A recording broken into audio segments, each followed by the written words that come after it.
man's an imposter. That man is the imposter.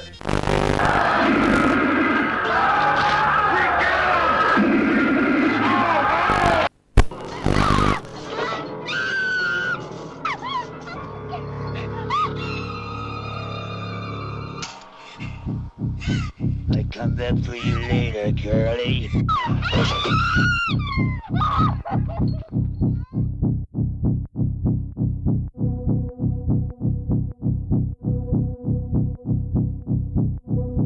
July of '77, Wes Craven's brutal exploitation masterpiece, The Hills Have Eyes, would sicken film audiences everywhere with its depraved tale of family and senseless violence. A film that feels so real the hairs on the back of your neck begin to rise. Craven had managed to find the right balance between realism and barbaric fantasy.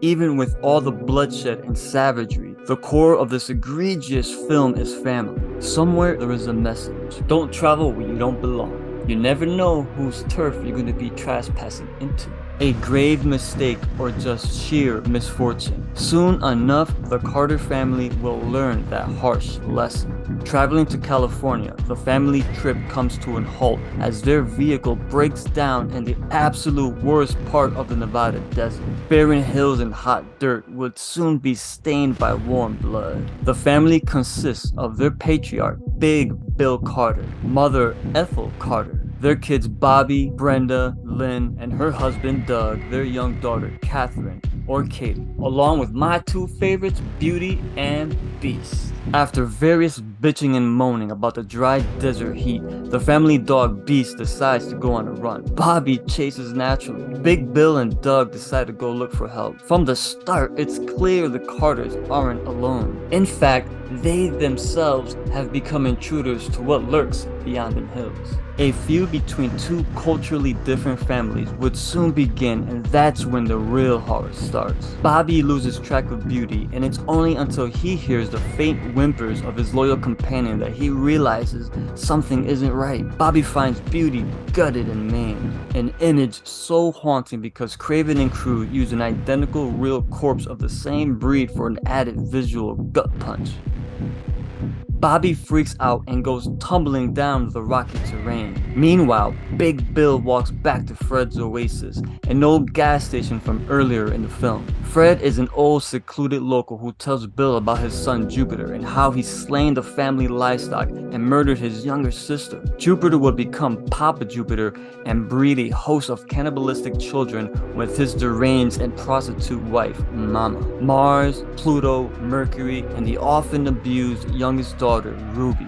This depraved family lives off of weary travelers by cannibalizing and stealing their supplies. Before Fred can finish his story about splitting his son's face with a tire iron, Papa Jupiter crashes through the window and kills Fred. Jupiter would soon take Big Bill hostage and later crucify him.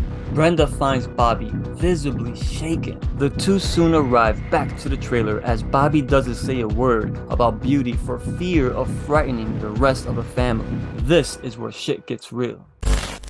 Mouth-watering chili dillies.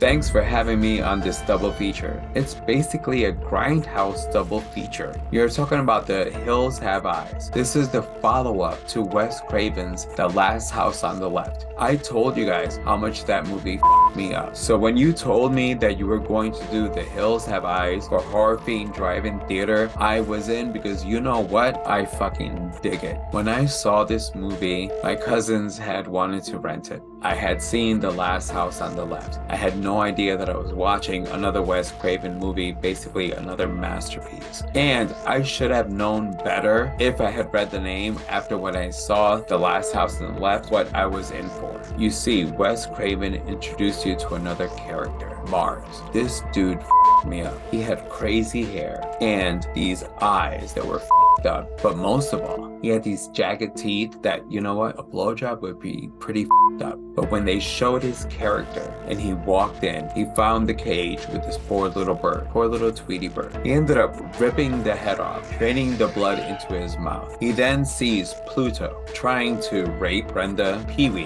which is what he called him. He then pulls him off and he starts to rape Brenda. And after he's done, Lynn, who is played by Dee Wallace-Stone, who I did not know at first was in this movie because she played Elliot's mother in E.T. the Extraterrestrial. So when I saw her in this movie, I had no idea she was in here. Anyway, Lynn walks in because her baby is in the trailer as all this is going on. And fucking Mars ends up killing her. He fucking killed Elliot's mother. This shit me up. Not just that, he ended up shooting the mother. Like, this movie pretty much me up. Another great follow-up to Wes Craven. At that time, I didn't know that. Still, this is a awesome fucking movie. Wes Craven continued to follow up and do some shit that not many people can do.